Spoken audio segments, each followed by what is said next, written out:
Dengan pikiran yang jernih dan hati yang tulus, saya sebagai Kepala Negara Republik Indonesia mengakui bahwa pelanggaran hak asasi manusia yang berat memang terjadi di berbagai peristiwa. Undang-Undang Dasar Undang-Undang Dasar Negara Republik Indonesia tahun 1945 adalah konstitusi dan sumber hukum tertinggi yang berlaku di Republik Indonesia.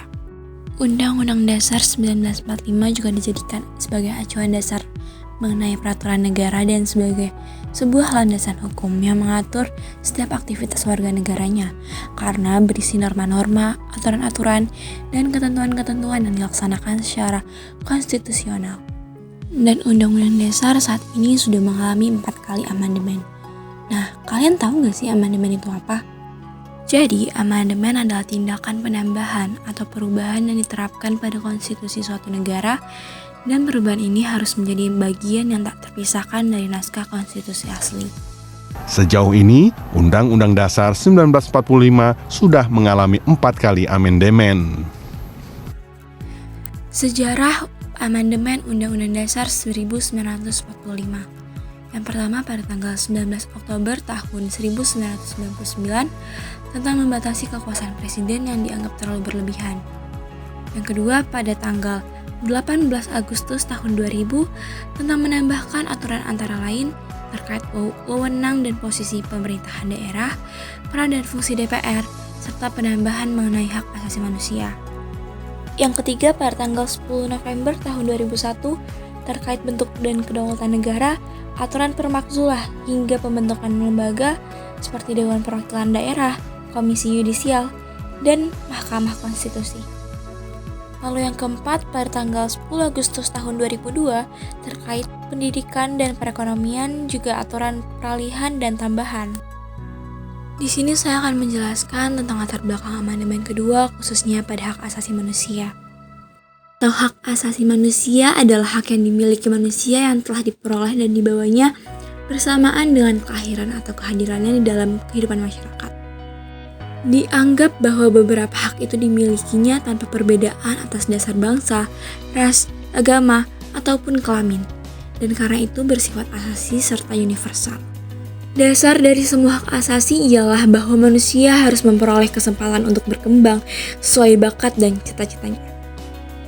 Setelah dunia mengalami perang yang melibatkan hampir seluruh dunia dan di mana hak-hak asasi diinjak-injak, timbul keinginan untuk merumuskan hak asasi manusia di dalam suatu naskah internasional. Pada awalnya, Konstitusi Indonesia Undang-Undang 1945 tidak memiliki landasan yang cukup kuat dalam mengatur dan melindungi hak ekonomi, sosial, dan budaya warga negara, termasuk hak sipil dan politik. Pada saat itu, Undang-Undang 1945 sangat singkat karena memang dimaksudkan sebagai Undang-Undang Dasar sementara untuk mengantar Indonesia menuju proses kemerdekaan dan pembentukan negara karena hak ekonomi, sosial, dan budaya yang diatur hanya mengenai hak untuk bekerja, mendapat penghidupan yang layak, dan pendidikan. Dan diadakanlah pada tanggal 7-18 Agustus tahun 2000 sidang tahunan MPR. Pada saat itu, Insinyur Soekarno menentang HAM dimasukkan dalam Undang-Undang Dasar 1945. Karena menurutnya konsep HAM berdasarkan individualitas dalam ideologi liberalisme sehingga harus dikikis habis dari muka bumi Indonesia. Dan Supomo mendukung argumen yang diberikan oleh Insinyur Soekarno dengan berpendapat bahwa HAM bersifat individualistis sehingga bertentangan dengan paham negara kekeluargaan atau negara integralistis yang sedang dibangun. Selanjutnya, Muhammad Hatta berbeda pendapat dengan Insinyur Soekarno dan Supomo. Muhammad Hatta berpendapat bahwa HAM perlu dimasukkan dalam Undang-Undang Dasar 1945 untuk menghindari penyalahgunaan kekuasaan oleh negara terhadap warga negara manakala suatu saat negara hukum berubah menjadi negara kekuasaan. Dan Muhammad Yamin pun sependapat dengan Muhammad Hatta bahwa HAM perlu dimasukkan dalam Undang-Undang Dasar 1945 sebagai perlindungan kemerdekaan terhadap warga negara yang harus diakui oleh Undang-Undang Dasar 1945. Maka dengan itu didapatkanlah hasil bahwa terdapat perubahan pada amandemen kedua, yaitu pada pasal 18, pasal 19, pasal 20, pasal 22, pasal 25, pasal 26, pasal 27, pasal 28, pasal 30, pasal 36A, pasal 36B, dan pasal 36C.